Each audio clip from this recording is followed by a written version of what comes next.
welcome back to my YouTube channel. We're in the car. It is vlogmas day 8. Today's video is going to be how I lost 10 pounds, which is a bit crazy, but I wanted to go into this because I've had so many questions. I have DMs all the time. I have people sending me my posts from when I was doing my cut saying, how did you do this? I really want to achieve this and I just don't feel like I can. So I've been wanting to do this video for a long time.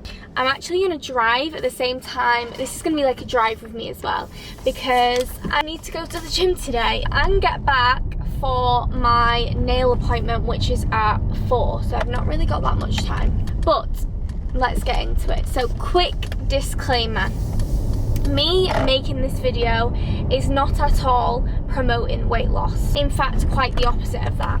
What I am promoting in this video is setting yourself goals and sticking to them. Having a fitness goal in general, any type of fitness goal, whether that's weight loss, muscle gain, just getting into a healthier lifestyle, getting a brand new routine that you stick to day in, day out. 1, improves self-confidence. 2, improves self-esteem and self-belief. Everything like that improved out of me setting myself goals and actually sticking to them and achieving those goals. All of those 3 things, so confidence, self-discipline, self-respect, etc., was all things that I was really struggling with at the beginning of this year up until probably mid this year, which is why I decided to do this cut. So let's rewind to where I was in May this year. This is a picture for reference. I was on a trip with my nan and granddad, Jacob and my brother. They didn't know, well, Jacob did, but my nan and granddad definitely didn't know I was going through it. I remember crying a lot on that holiday. My nan probably thought I was going absolutely stark crazy, but I cried a lot on that trip, and essentially I just didn't know. I was just lost.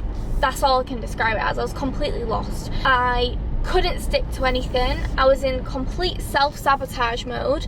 That's one thing that I do. Like, I can see a clear pattern with when I'm feeling down, I am in self-sabotage mode. Like, I do everything but what I need to do in order to feel better, and that's just a fact. But yeah, I was in that peak self-sabotage mode, just feeling really shitty about myself. I had not been to the gym in a good few weeks prior to, like, before that trip. I wasn't sticking to my nutrition. And yeah, I was just lost and didn't really know what was wrong with me, and that's the scariest thing when you're in them periods. You just don't know what's wrong with you and you feel like you're going crazy, which I actually did. Over the course of this year, that was probably my chunkiest that I had been. And it was then that I decided one morning, my relative at the time had been getting therapy and really raving on me about how good it was, and it was on that trip that I was like, you know what, I actually think I need to speak to someone. And that in itself, that like realization was so upsetting and so scary. It was like, whoa, there's something wrong with me that I actually need to seek help about. That in itself was a whole another story. So after that trip, May time, I got myself a therapist. He was amazing. I think I had like 4 or 5 sessions.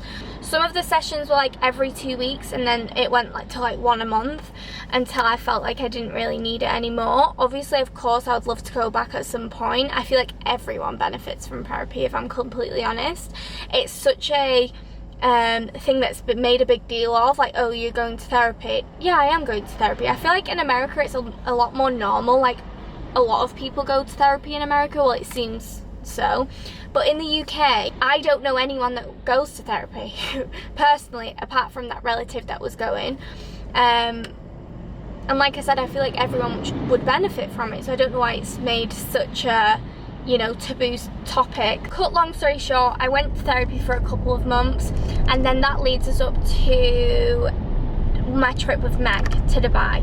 So at the time, I had gotten a little bit better, but still my main focus up until that point was just kind of getting my mental health on track again and feeling good again, which I definitely was feeling much better by that point, but I still hadn't overcome this like thing of, oh, why can't I stick to things? Why is my self-discipline on the floor? I can't do anything, all of that kind of stuff. And obviously Meg is one of my bestest friends, but she's also such an inspiration to me because her self-discipline is amazing. She probably doesn't think this because I just know she doesn't, but her self-discipline is top notch. She has them non-negotiables and she sticks to them, and that was a huge inspiration to me at that time, and it gave me that kick up the bum to be like, right, you need to do something. Like, let's set yourself a goal and stick to it. And my goal was to go on a cut. So post that holiday, I thought, right, okay, I'm gonna do the cut, but I know I'm gonna struggle doing it alone. So now we're on to how I actually lost the 10 pounds. So first things first, I got myself a coach. I spoke about this on a vlog the other day. If I didn't get my coach Zach, so Jacob was on prep at the time, he was prepping for his first bodybuilding competition and he had a coach, so I just thought, for ease, I will go with Jacob's coach. Picking a coach, by the way, is really, really difficult, I personally feel, because you have to get to know them within a very, very fast period of time and then trust them with everything.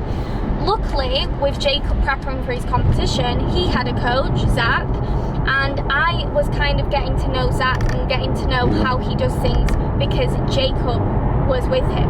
So I already kind of knew him as a coach and his protocols and how he does things, etc. He is a coach that's so invested in his clients, mainly because they have to be. He's a bodybuilding coach, but he's so invested.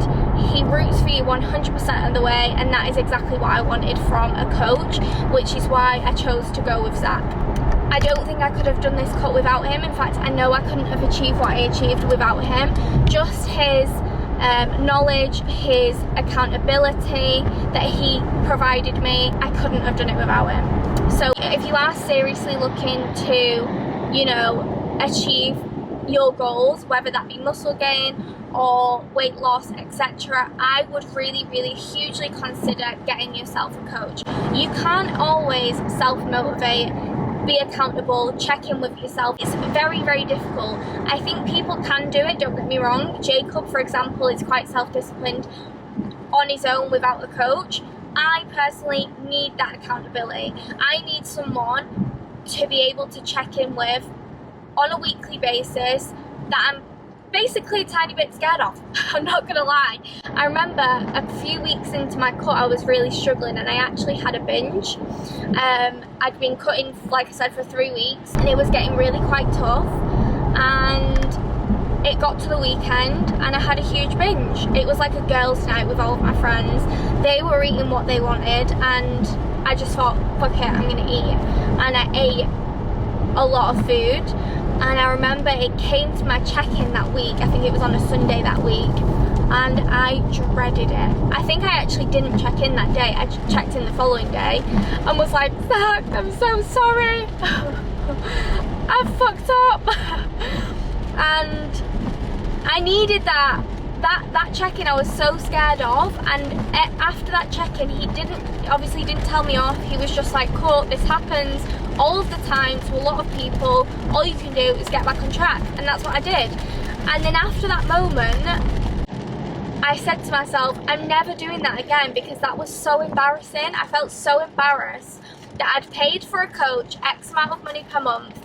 I'm really trying to work towards my goals and I couldn't stick to it. So I said to myself, right, okay, I'm not doing that again. And that kept me accountable for the remainder of my cut, I'm not gonna lie. I needed that one slip up and that one stern word from Zach to be like, right, okay, you're not gonna do it again. So that's just one example of why a coach is very, very beneficial, and I think, like I said, I wouldn't have been able to do it without him. So number one is get yourself a coach. The thing I think you should do when wanting to, you know, set yourself a fitness goal and work towards losing weight is finding your why. And I know that sounds so cliche, but it's so detrimentally important, which is why I've put it as number one. I personally think your why needs to be internal. I don't think you should be working towards weight loss or muscle gain or any type of fitness goal for the physical results. Yes, that is a part of it. Everyone wants to be their ideal weight or wants to look their best in a bikini on holiday. Yes, but that is not going to keep you accountable. That is not going to, you know, spare you on when you're having those down days where it's really effing tough. That's not going to get you through that, because you're just going to think, oh, I can't be bothered, or I'm not that bothered about being skinniest for my birthday, or I'm not gonna I'm only going on holiday with my boyfriend, I don't really care about looking that good in a bikini, I'll just eat this, or I just won't go to the gym today. That is, I think personally, so true. Whenever I have wanted to lose weight previously, or I've wanted to, you know, get to X amount on the scales, etc., it's always been because I wanted to be skinnier, or I wanted to have abs, or I wanted to have a bigger bum if it was a bulking phase. That's always been the case. Not because I wanted to feel more confident, or I wanted to be accountable, I wanted to be self-disciplined. It's never been that. The difference this time is I wasn't doing it for the physical. I was doing it because I wanted to prove something to myself. I wanted to prove that I could get up in the morning at 6 a.m. and do my cardio. I wanted to prove to myself that I could eat a meal plan day in, day out, because I set myself a goal and I wanted to achieve it, not because I have to, because I want to be skinny, if that makes sense. And if you're a person who can't right now find your why, I want you to dig a little bit deeper. So if right now you want to lose weight, and you for a fact know you want to lose weight because you want to look good at your 30th birthday, for example, dig deeper. Why do you want to look better? And why do you want to look smaller for your 30th birthday? Is it because you want to seem better in your relationship? Is it because you want to prove something to your parents, prove something to your partner, prove something to yourself? Think about it. Really, really dig deep. And yeah, that to me is the most essential part. And if you are wanting to lose weight, please, please, please dig deeper, like I said, and find your why beforehand. Okay, moving on to number 3, be realistic.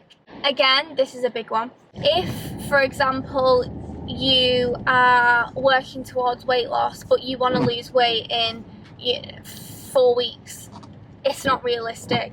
2 weeks in, when you're not seeing results, it's going to be very easy for you to go, nothing's working, I'm out, I give up, and then you give up at 2 weeks in. And then the week later, you're like, oh, my birthday's in a week, how about I get back on it? It's so important to sit down and be very, very realistic with your time frames. Set yourself a comfortable amount of time for you to be able to get to that goal. A coach will really, really help with this, because they'll be able to sit you down and say, Courtney, that is not possible, get out your head. Or, Courtney, that's absolutely possible, but you're going to have to do your check-ins every week, and you have to do X, Y, and Z, etc. That is where a coach will help as well, but you also have to be realistic with yourself. Setting an unrealistic time frame can just be really, really demotivating and make yourself feel really shit about yourself. I just arrived at the gym, so I'm just going to have to finish off this little chit-chat here. I can't remember what we last spoke about. I had to turn the camera off. The weather, just having some pre-workout refreshers. The weather in Manchester is absolutely gross. It was just torrential raining the whole way on the motorway. And I hate driving anyway. Never mind in the rain on the motorway. I think the last thing I was speaking about was consistency. I think that's quite self-explanatory. Consistency just means having that plan in place and sticking to it for the duration of time that you're going to do the cut for. And inevitably, if you don't stick to it, you're not going to get to that end goal. So hence why it's the most important thing. Now moving on to what I actually did. So nutrition wise, I personally didn't do any type of lead up to my cut. I wasn't eating or tracking any type of food in the lead up to my cut, which you definitely should do. So please do not take my advice and jump into a cut from not tracking, because it did make my cut quite a lot more difficult. So we had to start my cut at maintenance, which is what I do with my clients. Essentially, everyone has a maintenance amount of calories that they need to eat to maintain their current size. So therefore, I started at maintenance, just tracking, because my coach Zach wanted to see how I responded to actually tracking and just staying at maintenance with, you know, the training protocols that we had in place. From there, because we only did an 8-week cut, so yes, I did lose the 10 pounds in 8 weeks. Another disclaimer, that is a very short period of time, and for most people it's very unrealistic. To be honest, it was quite unrealistic for me. I just managed to do it somehow, and not sure how, but it was way more drastic than it needed to be. Say, for example, if we were going to do it over a 16-week cut, which is much more doable and more appropriate time frame for a cutting phase anyway, it would have been way better like that. But I decided to do an 8-week cut because that led me up to the LA trip with Honor, and I didn't want to be tracking or cutting in LA. So that was the reasoning why we did it over an 8-week period. So from that maintenance, starting at the maintenance calories, from there we just gradually decreased the calories over time all the way up until literally the week before LA. I just dropped calories and also increased expenditure, which I'll get onto in a second. Also within the nutrition plan, instead of me macro tracking and just tracking myself, I did have a set meal plan. This, again, made it a lot easier for me. Yes, was it tedious eating the exact same thing every single day? Yes. Was it difficult? Yes. Did I have moments where I wanted to eat anything and everything because I was sick of chicken and rice and toast and eggs? Yes, absolutely. It was hard, but I feel like people need to get it out of their head. I needed to get it out of my head that it was going to be an easy process. You're putting your body through the ringer to get to a goal. If it was easy, then every single person at your local gym would be their ideal weight and look their best, look a 10-10 24/7. But that's not the case because it is hard. So once you've got your head around, this isn't going to be a walk in the park, this isn't going to be enjoyable, this isn't going to be easy peasy, that's when you'll just get on with it. So nutrition wise, started off at maintenance calories and gradually decreased all the way down to the latter end of my cut. And we also stuck to a meal plan. My meal plan pretty much stayed the same throughout the entire prep. I had, to begin with, eggs on toast for breakfast, chicken and rice for my dinner, a protein oats for pre-workout, maybe a bagel post-workout, and then a salmon and rice meal, I think it was, or salmon and potatoes.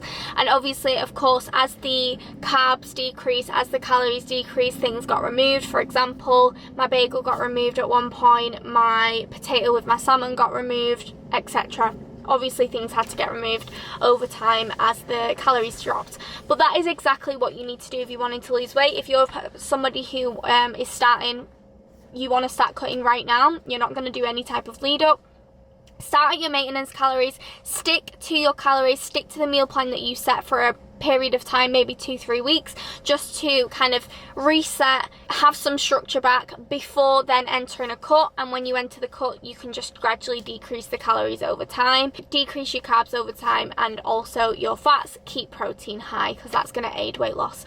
But that was the nutrition side of things. Now moving on to the training protocols. Again, it was only an 8-week period, so my training stayed the exact same the whole way through my cut. I did a 4-day split. It was glutes and hamstrings, full upper, quads and calves, and then a posterior session. And then as well as that, I had expenditure on top of that, so cardio. I think we started off at like 15 minutes of cardio on the end of each session, and again that increased over time all the way up to the latter end of my cut. On the far end of my cut, I was doing 15k steps a day. We started off at 8k steps a day, I think. We ended at 15k steps a day with 60 minutes of cardio, and still stuck with my 4-day workout split. Again, I want to reiterate that I did this in a very drastic way over 8 weeks, and my coach knew my goals, knew where I wanted to be at the end of the 8 weeks, therefore pushed me to the absolute max. hence why I was doing 60 minutes of Stairmaster. I will say that I was very much enjoying it. It was tough, but I was enjoying the cardio towards the end. Wouldn't say I enjoyed the steps. I don't really enjoy doing steps anyway, but yeah, if I was to, again, to say do it over 16 weeks, it wouldn't have had to have got that drastic towards the end. It would have got tough, but I would have been able to, you know, drag out the periods of time where I was doing 10k steps and 30 minutes of cardio, because I would have had the luxury of time. In this case, I didn't have the luxury of time, so we did have to go that drastic. So yeah, that was essentially what I physically did to get to that end goal. So I went from this to this in the 8 weeks. Post-cut, obviously I went to LA, so there was no type of tracking, no training really when I was in LA, and then post LA trip I went straight to Germany, and then I was home, and then I was like recovering with jet lag and stuff. So I wouldn't say I rebounded that well.